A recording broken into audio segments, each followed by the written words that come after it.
El presidente de la República envía una iniciativa más integral para la reforma de justicia penal y otros partidos y otros diputados en lo personal habían presentado alguna iniciativa, eran alrededor de 10. Y llegamos, creo que con éxito, al punto de coincidencia en el que podíamos impulsar un sistema que respetara derechos, pero que fuera eficaz. Yo creo que esa transparencia a todos nos conviene. Y es algo por lo que tenemos que luchar y algo por lo que tenemos que pelear con todo entusiasmo. Es elevar la calidad de la investigación criminal de tal forma que nosotros podamos establecer responsabilidades penales a través de pruebas, argumentos, la ley, y no a partir de la coacción, la confesión o lo que digan los medios.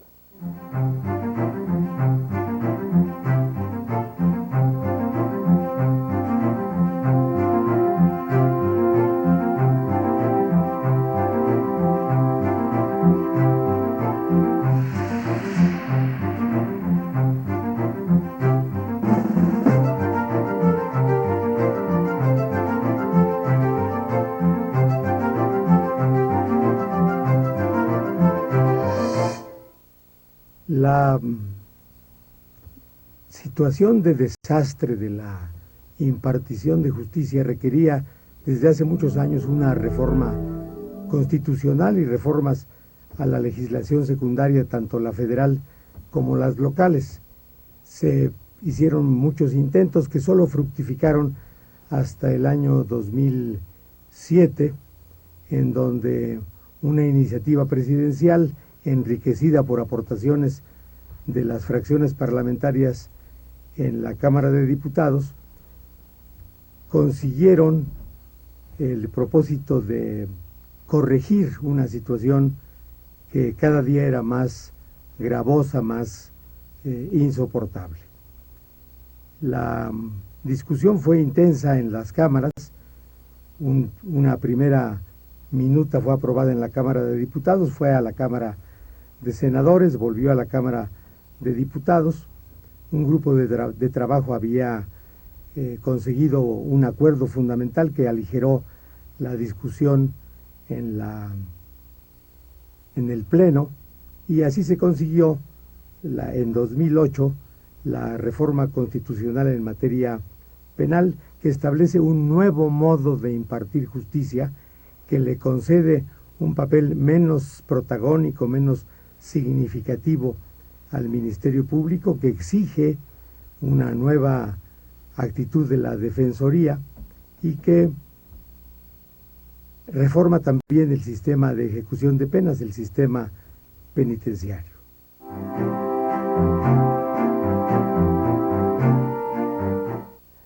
Mira, la presunción de inocencia es el eje democrático. Tú no eres culpable hasta que no te lo demuestren, ¿no? Y lo que establece la presunción de inocencia es un estándar de prueba, que eso es lo que no se entiende. La presunción de inocencia no nada más es un principio abstracto, es un estándar de prueba para el juez. La presunción de inocencia va aparejada con el principio de más allá de toda duda razonable. Entonces quiere decir que ya no te presumes inocente cuando ya hay pruebas suficientes que te dicen que más allá de toda duda razonable. Otro de las grandes ventajas que tiene este sistema es que es mucho más transparente, ¿verdad? Uno puede ver cómo y dónde está fallando el sistema, ¿no? cuando se producen fallos, ¿no? Esa es una gran cualidad que tiene este sistema. La publicidad en la escena, los actores están ahí. Otro aspecto también ventajoso es la posibilidad que da a las víctimas para ejercer sus derechos, ¿no? Hay 11 estados trabajando en reformas. Creo que unos lo hacen mejor que otros. Creo que definitivamente va a haber algunos que lo van a hacer muy bien y que van a tener éxito. Y los políticos se van a dar cuenta del capital que existe para un gobernante, el que la población confíe en el sistema de justicia. Yo creo que hay más capital político en tener un sistema de justicia confiable que en el poder que le da al gobernante meter a la cárcel a un enemigo suyo o por una corrupción.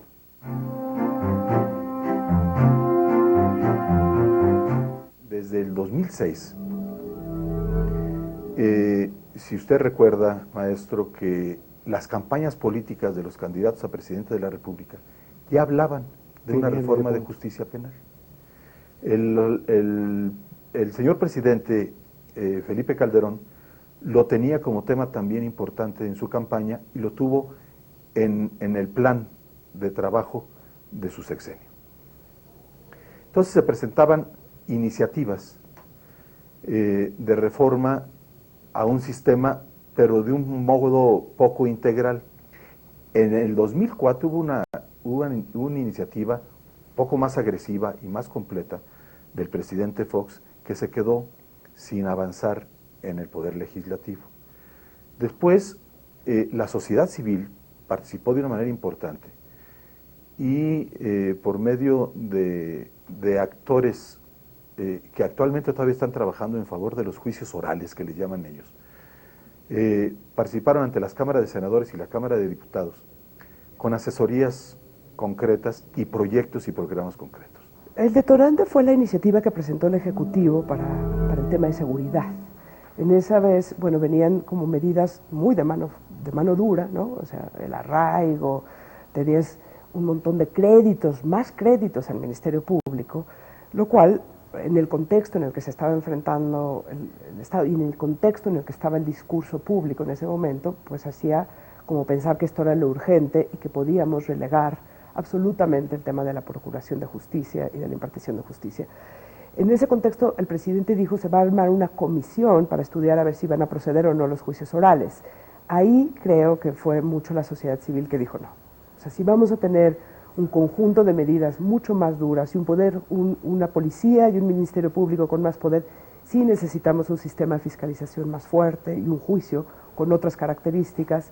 Y presentar, la red a favor de los juicios orales presentó una iniciativa y fue retomada por el PRI. Principalmente el PRI hizo la balanza o el fiel de la balanza en la discusión de la iniciativa de seguridad pública del presidente Calderón.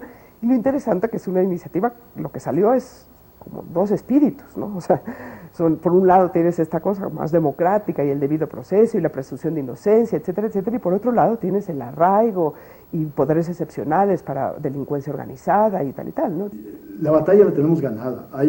Hay multitud de frentes trabajando ya independientemente de la red, unos coordinados, otros por su propia cuenta. Nadie tiene, no tenemos el monopolio de esto. Convencidos de que el sistema debe de cambiar. Cursos en las universidades, seminarios, conferencias. El concepto ya quedó. La misma Constitución prevé 8 años para la implementación.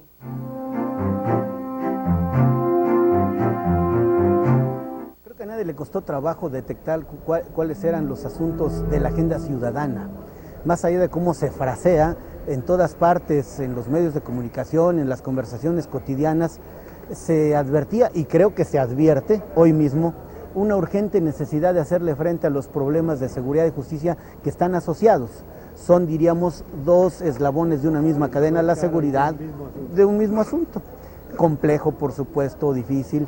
El presidente de la República se había pronunciado en más de una vez públicamente sobre la preocupación del tema. Intercambiamos impresiones los diputados de diferentes fracciones parlamentarias y finalmente cada uno, de acuerdo a su aire, presentamos diversas iniciativas e incluida la del presidente llegaron a ser 10 iniciativas que tenían como denominador común la acometida de los retos legislativos en materia de seguridad y justicia. La Cámara de origen fue la Cámara de Diputados.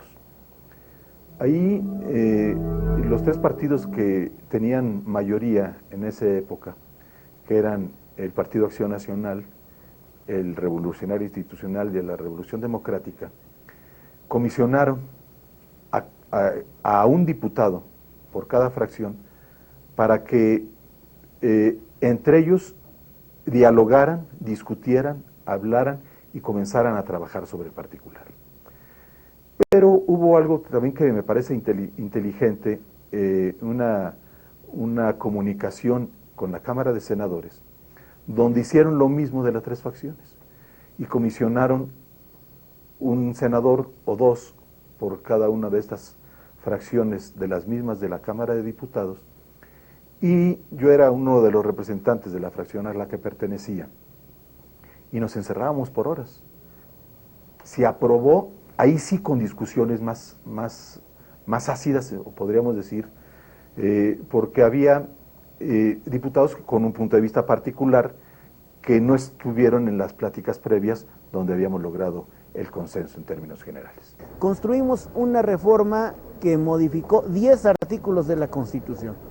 10 de 136 no son asunto menor. Y más. De una sola vez. De una sola vez, y cuando algunos artículos, el 20 por ejemplo, fue modificado prácticamente de manera completa. Es decir, hubo reformas y adiciones a algunos, pero unos se rehicieron, porque la reforma en el fondo adopta un nuevo concepto de la seguridad y la justicia, hecha a mano de tendencias mundiales, es decir, el derecho que tenemos todos a un debido proceso, a ser escuchados, a no ser atropellados en los derechos. Y bueno, así es como finalmente, después de hacer además el recorrido por los estados del país, porque siendo reforma constitucional requirió más de 2/3 partes de los votos de los diputados y senadores y la mayoría de las legislaturas de los estados. Después de este largo peregrinar, el 28 de junio de 2008, la reforma constitucional entró en vigor.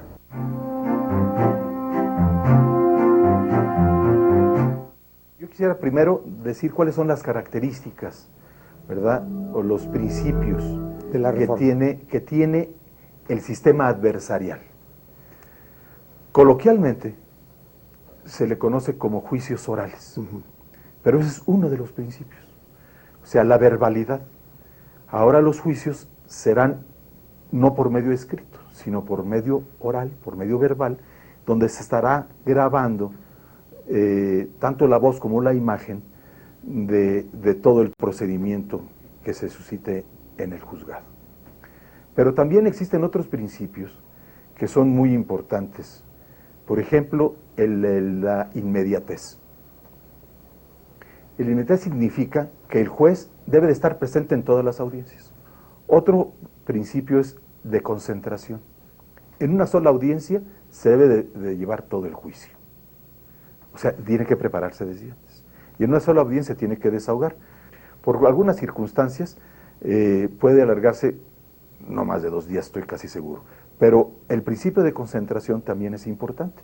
¿Por qué? Porque ahí vamos a ver que al estar en una sola audiencia, se ve con mucho más facilidad.